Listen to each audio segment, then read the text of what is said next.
Alicia here on A Late with Alicia, and I want to talk today about changing your energy state. So this is an important topic right now because it's the winter time and a lot of people have winter blues going on. It's cold, it's dreary, people want to stay inside and just be under a blanket and relax, or maybe they're sick this time of year and they can't seem to get their energy levels back after being sick, or let's just, maybe you just feel down about something going on in your life and you can't seem to get your energy level boosted and you're just in that sluggish state. Well, I have 3 ways to change your energy state. So, first way to change your energy state is to change your space. So, your space, so changing your space, like let's say in your bedroom. Your bedroom is a place you're supposed to be naturally relaxed. That way you can calm down, relax, and go to bed. So I remember many nights in nursing school when I tried to sprawl out all my books on my bed because it was the biggest space I had, and I have snacks and books and my laptop and everything set up and ready to go, and then I fall asleep on my textbooks and I did no studying. Well, there's, same with laundry. My first day off after working a night shift, and I take all the nice, cozy, warm laundry out of the dryer, put it on my bed, and then I hug the laundry and fall asleep on the laundry and haven't folded anything. Yeah, it's hard to get motivated in a space you're normally used to sleeping.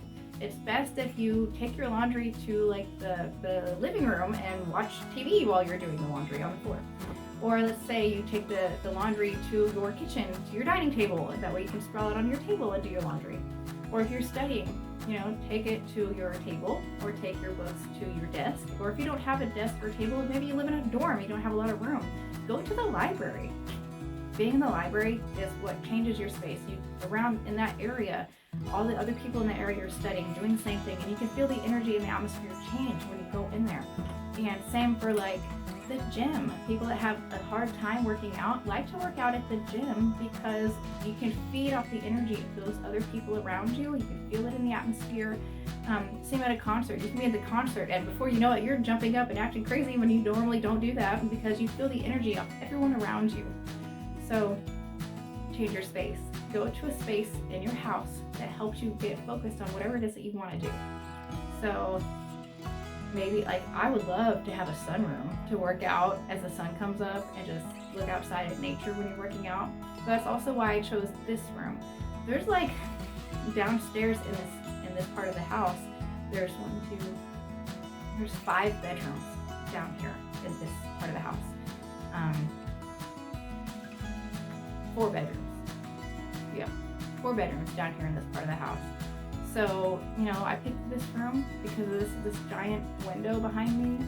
I love looking outside when I'm working out, and it's like my little sunroom. And also, like my desk is in here. This is my office. This is my space where I can go and just feel awake and alive. It has good lighting in here, and this is where I go to get inspired and do things every morning. In your house, I'm sure there's one place you can go, or maybe it's your front porch. My mom loves to drink coffee on her front porch, and that's her routine every morning is to drink coffee as she watches the sun come up. Puts her in a good mood, and let's change your space. Pick a space that's going to help you do that for yourself. Maybe it's in your house. Maybe you might have to go somewhere. Maybe you might have to, go outside in your backyard. It's cold right now, but maybe it's just like in your kitchen. A lot of people don't usually sit in their kitchen. Usually they're up around walking, so they can, change your space. Do your laundry on your kitchen table. Yeah, don't be in a space that's normally gonna make you in that calm, tired state like your bedroom, or vice versa anywhere else. Like, pick a space that's gonna make you motivated and inspired to start your day. Second thing I would say is to move your body. So it's incredibly hard for some people to want to work out, and they think, I'm gonna go run 5 miles in the morning, and I'm gonna work out this morning for an hour, or I'm gonna go to the gym, and they pick things that they normally don't do, and then they fail and they get discouraged, and it's hard. Like, you need to take baby steps, small baby steps, and work your way up there. You just need to move your body in some way. So Newton's law of motion says that anything at rest will stay at rest until something comes along and changes the state. Anything in motion will stay in motion until something comes along and changes the state. So when you're at rest, how do you change that at rest feeling until something comes along and forces it to change? And that would be, like for me, music. every morning I have an Amazon Echo Show upstairs, and it's programmed to every morning I say, "Good morning, Alexa," and she goes, "Good morning," and tells me the weather and tells me the news, and then she'll play my favorite song. Like, I have a bunch of favorite songs, but she tells me the song that, like, it's one of those songs that you listen to it and you can't not dance to it when you listen to that song. And everybody has a song that they can't just not dance to. So maybe every morning, whether it's on your phone or it's on YouTube, like on your computer, or it's on your Amazon Alexa, listen to your favorite song that gets you up and moving and active. And maybe it's not even music. Some people listen to podcasts. They'll wake up, put their AirPods in or headphones on, and they listen to a podcast, and they start doing that while doing laundry or dishes or chores in general. Or maybe it's walking your dog. There's a girl, and she walks by my house every morning, and she, even if it's cold outside, she wakes up and she walks her dog, and that's her routine. But once she gets up and gets going, it's a simple task. It's just walking. But once you're up and moving, it's, once you're in motion, you stay in motion, and you continue on with your day with all the things you wanted to get done. So it could be, music, walking your dog, doing yoga. Maybe you are a person that wakes up and works out and runs 5 miles. I'm just saying, make something that's going to be something easy for you to start doing. Take baby steps, and then once your body's moving, your energy level has changed, and then that leads to topic number 3. So number 3 is to be positive and learn to look for positive things. Mind over matter. Your attitude changes your altitude and how much you accomplish every day and where you go in that day. So I can think of a bunch of negative things that have already happened to me just today since I woke up, and it's 8 o'clock in the morning now.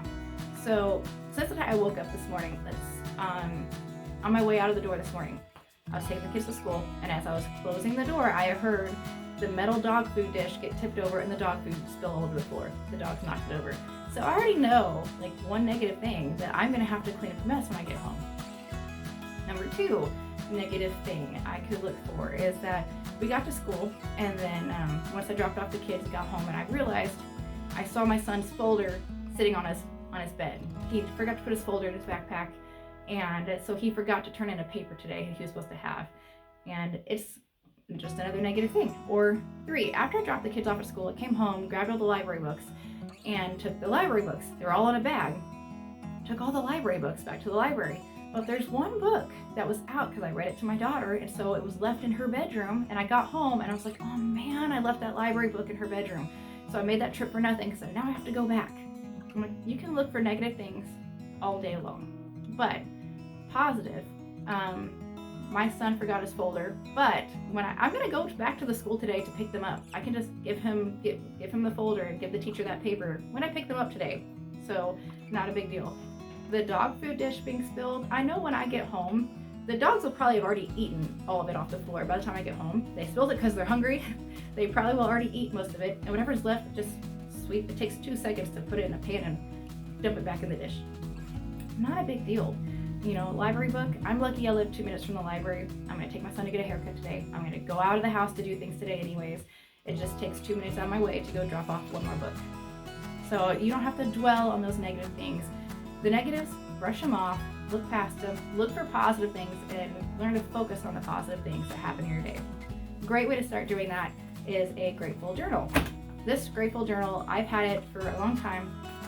I used to do it every single day just to get in the habit of doing it. I would fill out one entire page every day, and you'd have to look for little things, big things, anything at all, just to fill that page.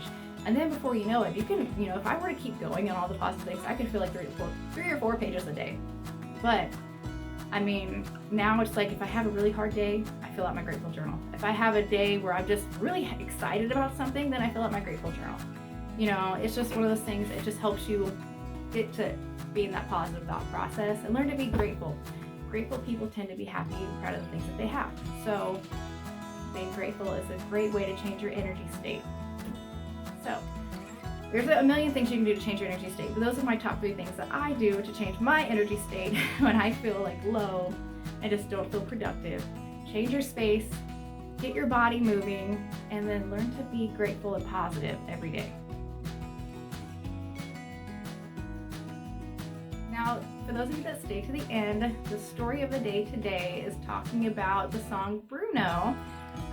My kids, I was happy to make them happy and positive this morning because we listened to Bruno on the way to school, talk about Bruno from that new movie Encanto. That song has been stuck in my head nonstop. Last night, I was cooking dinner, and while I was making stuffed peppers for dinner, my daughter was in the living room on her tablet, not even paying attention to me, I thought. But then I start while I'm cooking, I start cooking, and before you know it, you're dancing, you're singing the song. I didn't realize I'm singing it out loud. It was in my head, and then I'm like, talk about Bruno, I'm not cooking and doing stuff. And then she's like, I look up, and she's just staring at me, just looking at me like, Mom, stop. Like, I'm the most embarrassing thing she's ever seen. She cannot believe that I'm doing that. She was probably tired.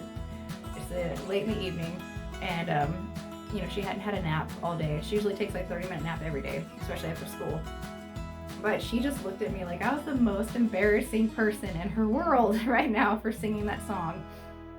Anyways, I'm sure that I'll do a million more worse things to embarrass her in her life. I just was sitting there for a minute in shock, like, we're here, this is happening, you're in kindergarten, you're 5 years old, and I'm embarrassing you? Are you serious right now? Like, gosh, come on. Anyways, I'd love to hear embarrassing stories from other parents to make myself feel better, but I'm already outdated. I'm already like a 6-year-old stuck in a 30-year-old body. Anyways, have a great day.